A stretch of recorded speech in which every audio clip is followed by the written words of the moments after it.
നമസ്കാരം. ഇൻഫിനിറ്റ് സ്റ്റോറീസിന്റെ പുതിയൊരു അധ്യായത്തിലേക്ക് എല്ലാവർക്കും സ്വാഗതം. ജീവിതത്തിൽ സാമ്പത്തികമായി ഉയരണമെന്ന് ആഗ്രഹിക്കുന്ന ഒരു വ്യക്തിയാണോ നിങ്ങൾ? ആണെങ്കിൽ ഞാൻ ഈ പറയുന്ന ശുക്രസംഖ്യ നിങ്ങളൊന്ന് എഴുതി നിങ്ങളുടെ പേഴ്സിൽ വെക്കണം കേട്ടോ. നിങ്ങളുടെ ജീവിതത്തിലെ എല്ലാ സാമ്പത്തിക ദുരിതങ്ങളും തീരും. നിങ്ങളുടെ ജീവിതം സാമ്പത്തികമായിട്ട് ഉയരും. ഐശ്വര്യത്തിൻ്റെ കൊടുമുടി നിങ്ങൾക്ക് വന്നു ചേരും. ശുക്രസംഖ്യയാണ്. അതായത് ജീവിതത്തിലെ സകല സൗഭാഗ്യങ്ങളുടെയും ഗ്രഹമാണ് ശുക്രൻ എന്ന് പറയുന്നത്.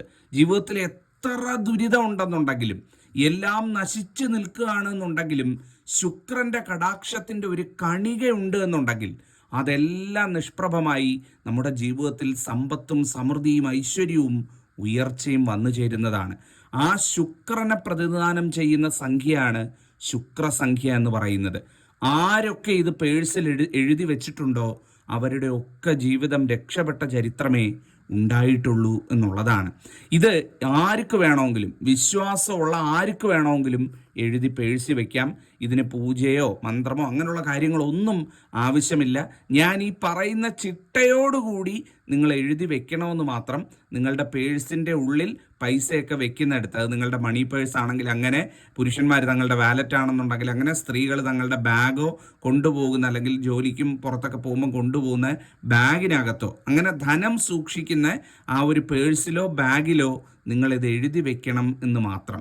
ദിവസേന പുറത്തു പോകുന്നവർ, ജോലിക്ക് പോകുന്നവരൊക്കെ ഇത് വെച്ചുകൊണ്ടാണ് യാത്ര ചെയ്യുന്നതെന്നുണ്ടെങ്കിൽ ഏറ്റവും നല്ലത്. നിങ്ങളുടെ പേഴ്സിനകത്ത് അങ്ങ് എഴുതി വെച്ചാൽ മതി എന്നുള്ളതാണ്. അപ്പം ഞാൻ പറഞ്ഞു തരാം എങ്ങനെയാണ് ഈ ശുക്രസംഖ്യ എഴുതേണ്ടത്, എഴുതി പേഴ്സിൽ വെക്കുമ്പം ശ്രദ്ധിക്കേണ്ട കാര്യങ്ങൾ എന്തൊക്കെയാണ് എന്നുള്ളത്.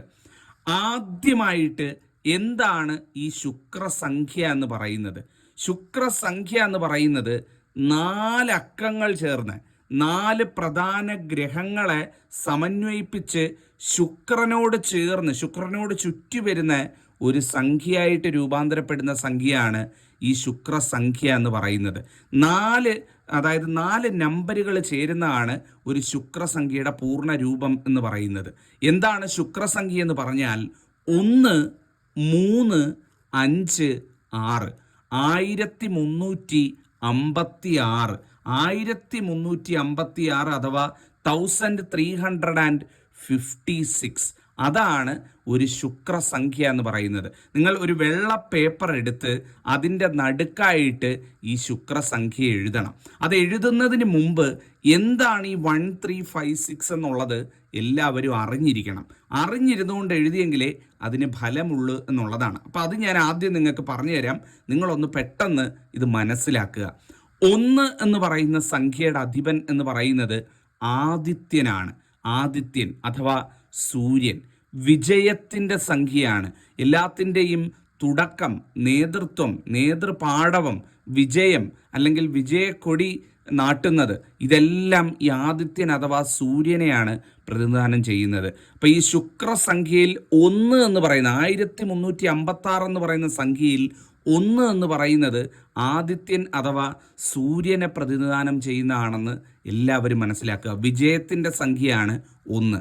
3 എന്ന് പറയുന്നത് 3ൻ്റെ അധിപൻ എന്ന് പറയുന്ന വ്യാഴമാണ്. ഈ വ്യാഴഗ്രഹത്തിൻ്റെ പ്രത്യേകത എന്താ? ധനം, സമ്പത്ത്, ഐശ്വര്യം ഇതൊക്കെ പ്രതിദാനം ചെയ്യുന്ന ഗ്രഹമാണ് വ്യാഴമെന്ന് പറയുന്നത്. വ്യാഴം പ്രസാദിച്ചു കഴിഞ്ഞാൽ പിന്നെ ഭയങ്കര ഉയർച്ചയാന്ന് പറയുന്ന കേട്ടിട്ടില്ലേ? ആ വ്യാഴം പ്രതിദാനം ചെയ്യുന്ന അക്കമാണ് ഈ 3 എന്ന് പറയുന്ന നമ്പർ. അപ്പം 1, 3 1356 3 എന്ന് പറയുന്നത് വ്യാഴത്തെ പ്രതിദാനം ചെയ്യുന്നു. അടുത്തത് 5 ആണ്.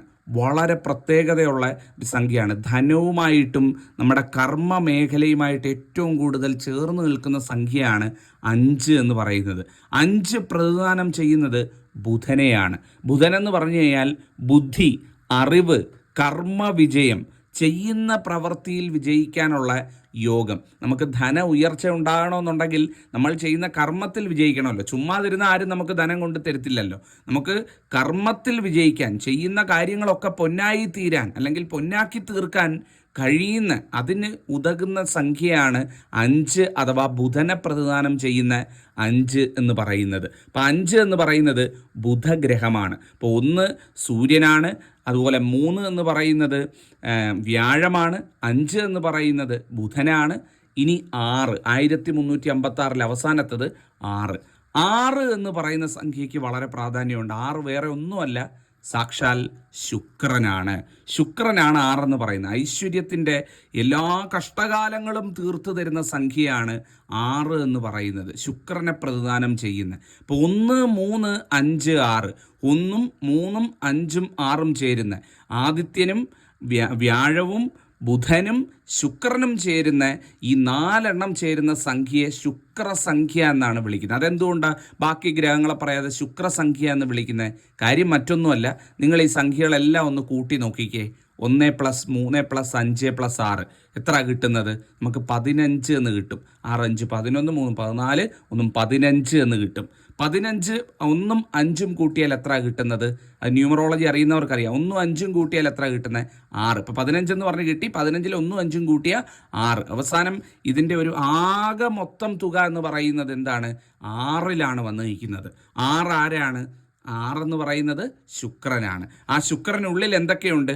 ആദിത്യനും ബുധനും വ്യാഴവും ശുക്രനും എല്ലാം കൂടെ ചേരുന്ന ഒരു മാജിക്കൽ നമ്പറാണ്. ഒരുപാട് എനർജി കൊണ്ടുവരാൻ കഴിയുന്ന ഒരു സംഖ്യയാണ്, ഐശ്വര്യം കൊണ്ടുവരാൻ കഴിയുന്ന സംഖ്യയാണ് ഈ ശുക്രസംഖ്യ എന്ന് പറയുന്നത്. അതുകൊണ്ടാണ് 1356 എന്ന് പറയുന്ന സംഖ്യയെ ശുക്രസംഖ്യയായിട്ട് പറയുന്നത്. നമുക്ക് ഉദയം മുതൽ ഉദിച്ച്, അതായത് ആദിത്യനിൽ നിന്ന് ഉദിച്ച് എല്ലാ സൗഭാഗ്യങ്ങളും കഴിവുകളും നേടി ശുക്രയോഗത്തിലെത്തുന്ന 1, 3, 5, 6 എന്ന് പറഞ്ഞ് നമ്മളെ കൊണ്ടുവരുന്ന സംഖ്യയാണ് ഈ പറയുന്ന ശുക്രസംഖ്യ. ഒന്ന് ആലോചിച്ച് നോക്ക്.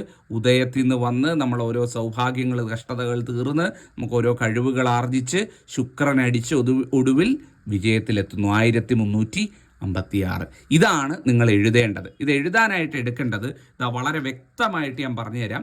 നല്ല ഒരു വെള്ള പേപ്പർ, ഒരു A4 സൈസ് പേപ്പറോ അല്ലെ നല്ല വൃത്തിയുള്ള, ഒരുപാട് കീറാത്ത, ഒടിയാത്ത, ചളുങ്ങാത്ത നല്ല ഒരു കഷ്ണം പേപ്പർ എടുക്കുക. ആ പേപ്പർ എടുക്കുന്ന സമയത്ത് ആ പേപ്പറിനോടൊപ്പം നല്ല ഒരു പച്ചമഷിപ്പേന എടുക്കണം. ഏതാണ്? പച്ചമഷിപ്പേന.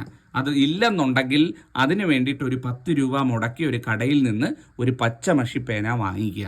വേറെ ഒന്നും കൊണ്ടല്ല, പച്ച എന്ന് പറയുന്ന നിറം സമൃദ്ധിയുടെ നിറമാണ്. ആ നിറം ഉപയോഗിച്ച് വേണം ഈ ശുക്രസംഖ്യ എഴുതാനെന്ന് പറയുന്നത്. എങ്കിലേ അതിന് ഫലമുണ്ടാവുള്ളൂ. ഒരു കാരണവശാലും കറുപ്പ് മഷി വെച്ചൊന്നും എഴുതി കളയരുത്. അത് ഇരട്ടി ദോഷം വിളിച്ചു വരുത്തും, നേരെ വിപരീത ഫലമായിരിക്കും കൊണ്ടുവരുന്നത്. അതുകൊണ്ട് നല്ല ഒരു പച്ചമഷി പേന എടുക്കുക, നല്ല ഒരു വെള്ള പേപ്പറും എടുക്കേണ്ടതാണ്. എടുത്തതിന് ശേഷം ആദ്യം തന്നെ കുളിച്ച് ശുദ്ധിയായി എവിടെയെങ്കിലും ഒരിടത്ത് സമാധാനമായിട്ട് വന്നിരുന്നത്, നിങ്ങൾക്ക് എവിടാണോ എഴുതാൻ പറ്റുന്നത്, നിങ്ങളുടെ സ്റ്റഡി ടേബിളിലോ അല്ലെ നിങ്ങളുടെ വീട്ടിൽ എവിടാണോ, ഒരു മേശപ്പുറത്തോ എവിടാണെന്ന് വെച്ചാൽ, അല്ലെ ചിലർക്ക് പൂജാമുറിയിൽ ഇരുന്ന് ചെയ്യാൻ പറ്റും, പൂജാമുറിയിലോ എവിടെയാണെന്ന് വെച്ചാൽ എവിടെയെങ്കിലും ഒരിടത്ത് സമാധാനമായിട്ട് വന്നിരുന്ന് നിങ്ങൾ കിഴക്കോട്ട് തിരിഞ്ഞിരുന്ന് എഴുതാവുന്നുണ്ടെങ്കിൽ ഏറ്റവും നല്ലത്. കിഴക്കോട്ട് പറ്റിയില്ല എന്നുണ്ടെങ്കിൽ വടക്കോട്ട് തിരിഞ്ഞിരുന്നായാലും മതി. തെക്കോട്ടും പടിഞ്ഞാറോട്ടും മുഖം തിരിഞ്ഞിരിക്കാതിരിക്കാൻ പ്രത്യേകം ശ്രദ്ധിക്കുക. ഒന്നുകിൽ കിഴക്കോട്ട് അല്ലെങ്കിൽ വടക്കോട്ട് തിരിഞ്ഞിരുന്നുകൊണ്ട് ആ വെള്ള പേപ്പറിൻ്റെ മധ്യത്തിലായിട്ട് 1, 3, 5, 6 എന്ന് എഴുതുക. അങ്ങനെ എഴുതുന്ന സമയത്ത് മധ്യത്തിലായിട്ട് വേണം എഴുതാനായിട്ട്. അങ്ങനെ എഴുതുന്ന സമയത്ത് ഓം ശും ശുക്രായ നമ എന്നൊന്ന് മനസ്സിൽ ജപിച്ചിട്ട്, എങ്ങനെയാണ്? ഓം ശും ശുക്രായ നമ എന്ന് ജപിച്ചിട്ട് എഴുതുന്നത് ഏറ്റവും നന്നായിരിക്കും. 1, 3, 5, 6 എന്ന് എഴുതുക. എഴുതിയിട്ട് 4ആയിട്ടോ 5ആയിട്ടോ എങ്ങനെയാണെന്ന് വെച്ചാൽ നിങ്ങളുടെ സൗകര്യാർത്ഥം അതിനെ ഒന്ന് മടക്കിയെടുക്കുക. പേഴ്സിൽ കൊള്ളുന്ന രീതിയിൽ, പുറത്തേക്കൊന്നും പ്രൊജക്റ്റായി ഇരിക്കാതെ പേഴ്സിനകത്ത് കൊള്ളുന്ന രീതിയിൽ. അതുകൊണ്ടാണ് ഞാൻ പറഞ്ഞത് വലിയ പേപ്പർ എടുക്കുക, A4 സൈസ് പേപ്പർ എടുക്കുക. അപ്പം മടക്കി വെക്കാൻ അത് കറക്റ്റായിരിക്കും. അങ്ങനെ മടക്കി വെക്കുന്ന സമയത്ത് ആ മടക്കിൻ്റെ നടുക്കായിട്ട് ഒരു 10 രൂപയോ ഒരു 100 രൂപയുടെയോ എത്രയാണ് നിങ്ങളുടെ കയ്യിലുള്ളതെന്ന് വെച്ചാൽ ഒരു നോട്ട് അതിൻ്റെ കൂടെ അതിൻ്റെ മധ്യത്തിലായിട്ട് വെച്ച് മടക്കി ആ പേഴ്സിനകത്തങ്ങ് വെക്കുക. ധനത്തോട് ചേർന്നിരിക്കണമെന്നാണ് പറയുന്നത് ഈ ശുക്രസംഖ്യ. അതുകൊണ്ട് മടക്കുന്ന സമയത്ത് ഒരു 10ൻ്റെയോ 100ൻ്റെയോ കയ്യിലുള്ള ഏതാണ് ചെറിയൊരു നോട്ട്, 20ൻ്റെയോ ഏതായാലും മതി, ഒരു നോട്ടായിരിക്കണം, നാണയമല്ല, നോട്ട്. ഒരു നോട്ട് അതിൻ്റെ കൂടെ മടക്കി പേഴ്സിൽ വെക്കുക. ആ പേപ്പറും എടുക്കണ്ട, ആ നോട്ടും പിന്നീട് ആവശ്യത്തിന് എടുക്കേണ്ട. പെട്ടെന്നൊരു ആവശ്യം വരുമ്പം ആ നോട്ട് എടുത്ത് കൊടുത്തു കളയരുത്. കൊടുക്കാതെ അതങ്ങ് പേഴ്സിനകത്തൊരു മൂലയ്ക്കായിട്ട് മടക്കി വെക്കുക. മടക്കി വെച്ചിട്ട് നിങ്ങൾ നിങ്ങളുടെ പ്രവൃത്തികളിലേക്ക് പോവുക. സൗഭാഗ്യം ആ വെച്ചിരിക്കുന്ന വ്യക്തിയെ തേടി ആ വ്യക്തിയെ അന്വേഷിച്ചു വരും. ആ വ്യക്തിയുടെ ജീവിതത്തിൽ ധനാഭിവൃദ്ധി ഉണ്ടാകും, ജീവിത വിജയം ഉണ്ടാകും, കർമ്മ വിജയം അഥവാ തൊഴിലിൽ വിജയമുണ്ടാകും. എല്ലാം തൊടുന്നതൊക്കെ വശ്യമായി തീരും. ജീവിതത്തിൽ സന്തോഷമലയടിക്കും എന്നുള്ളതാണ്. ഒരുപാട് ആളുകൾ ഇത് ചെയ്തു വെച്ചിട്ടുണ്ട്. പലരുടെയും പേഴ്സിനകത്ത് നോക്കിയത് കാണാൻ പറ്റും. പക്ഷേ ആരും അങ്ങനെ പുറത്ത് പറയത്തില്ല, പുറത്ത് കാണിക്കില്ല എന്നുള്ളതാണ്. ഇത് ചെയ്യേണ്ട ദിവസവും സമയവും ഞാൻ പറഞ്ഞു തരാം. ഇത് ചെയ്യേണ്ടത് ഏറ്റവും നല്ല ദിവസവും ചെയ്യാൻ ഏറ്റവും ഉതകുന്ന ദിവസവും എന്ന് പറയുന്നത് 6-ാം നാളായ വെള്ളിയാഴ്ചയാണ്. വെള്ളി എന്ന് പറഞ്ഞാൽ ശുക്രനെ പ്രതിദാനം ചെയ്യുന്ന ദിവസമാണ്. ആ വെള്ളിയാഴ്ച ദിവസം വേണം ചെയ്യാനായിട്ട്. ഇത് ചെയ്യാൻ ഏറ്റവും നല്ല സമയം എന്ന് പറഞ്ഞു കഴിഞ്ഞാൽ നിങ്ങൾക്ക് സന്ധ്യ കഴിഞ്ഞ് ചെയ്യുകയാണെന്നുണ്ടെങ്കിൽ സന്ധ്യാനേരത്തോ അല്ലെങ്കിൽ സന്ധ്യ കഴിഞ്ഞോ ചെയ്യാവുന്നതാണ്. ഇനി അന്നേരം പറ്റിയില്ല എന്നുണ്ടെങ്കിൽ രാവിലെ ബ്രാഹ്മമുഹൂർത്തം ഉണ്ടല്ലോ, ആ സമയത്ത് എഴുന്നേറ്റ് ചെയ്യുകയാണെന്നുണ്ടെങ്കിലും ഏറ്റവും നല്ലതാണ്. ഒന്നുകിൽ സന്ധ്യയ്ക്ക് ചെയ്യാം, അല്ലെങ്കിൽ സന്ധ്യ കഴിഞ്ഞ് രാത്രി ചെയ്യാം. അതുമല്ല എന്നുണ്ടെങ്കിൽ വെളുപ്പിന് ബ്രാഹ്മമുഹൂർത്തത്തിൽ ചെയ്യാവുന്നതും ഏറ്റവും ഉത്തമമാണ്. അപ്പോൾ വെള്ളിയാഴ്ച ദിവസം ചെയ്യുക. വെള്ളിയാഴ്ച ദിവസം ഞാൻ ഈ പറഞ്ഞ രീതിയിൽ എഴുതി വെക്കുക എന്നുള്ളതാണ്. ഒരു പ്രധാനപ്പെട്ട കാര്യമുണ്ട് കേട്ടോ.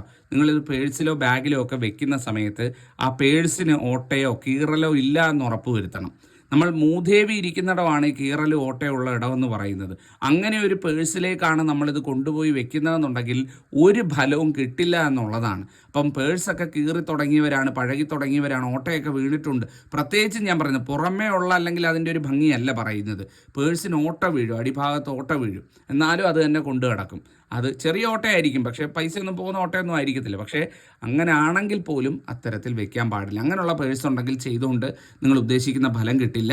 പുതിയൊരു പേഴ്സ് വാങ്ങിച്ചിട്ട് ചെയ്യുക. അല്ലെങ്കിൽ ഉള്ള പേഴ്സ് നല്ലതാണ് എന്നുണ്ടെങ്കിൽ അതിൽ ചെയ്താലും മതി എന്നുള്ളതാണ്. ഇത് ആർക്കും ചെയ്യാം കേട്ടോ. വിശ്വാസമുള്ള ആർക്ക് വേണമെങ്കിലും, ഏത് വ്യക്തികൾക്ക് വേണമെങ്കിലും ചെയ്യാം. അതിൻ്റെ മാറ്റം അനുഭവിച്ചറിയാവുന്നതാണ്. സ്ത്രീകൾ ആർത്തവ സമയത്ത് ചെയ്യാവുന്ന ഒരുപാട് പേര് എൻ്റെ അടുത്ത് ചോദിക്കാറുണ്ട് ഇത്തരം കാര്യങ്ങൾ പറയുമ്പം.